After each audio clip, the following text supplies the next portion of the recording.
ప్రభుత్వం పేదల కోసం నిర్మించి ఇచ్చే ఇళ్ల విషయంలో పారదర్శకతకు పెద్దపీట వేస్తామని ఏపీ మంత్రి పార్థసారథి తెలిపారు. ఏపీ సచివాలయంలో మంత్రిగా బాధ్యతలు స్వీకరించిన తర్వాత ఆయన మీడియాతో మాట్లాడుతూ గత ప్రభుత్వ తప్పిదాలపై విచారణ జరుగుతుందని చెప్పారు. కేంద్ర ప్రభుత్వం పేదల కోసం పీఎం ఆవాస్ పథకాన్ని అమలు చేస్తే జగన్ ప్రభుత్వం సరైన క్రమంలో వినియోగించలేదని ఆరోపించారు. కట్టుబడి ఉంది అని చెప్పేసి కూడా తెలియజేస్తూ, మరి అంతేకాకుండా ఈ ఇళ్లలో మౌలిక సదుపాయాలు కూడా, మన లేఅవుట్స్లో మౌలిక సదుపాయాలు కూడా పెద్ద సమస్యగా మారిపోయింది.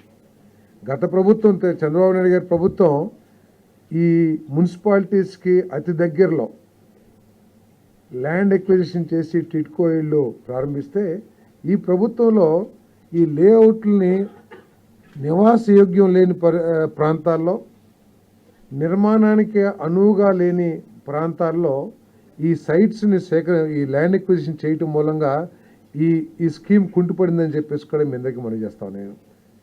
ఎందుకంటే చాలా చోట్ల చెరువుల్ని ఎక్వైర్ చేశారు, కొండ వాలు ప్రాంతాలని ఎక్వైర్ చేసేసారు, శ్మశానాలు పక్కన ఎక్వైర్ చేశారు.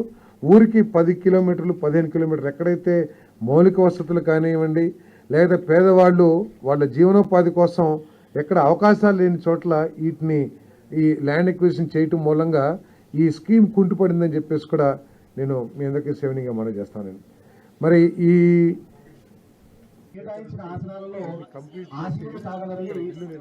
చెప్పేసి కూడా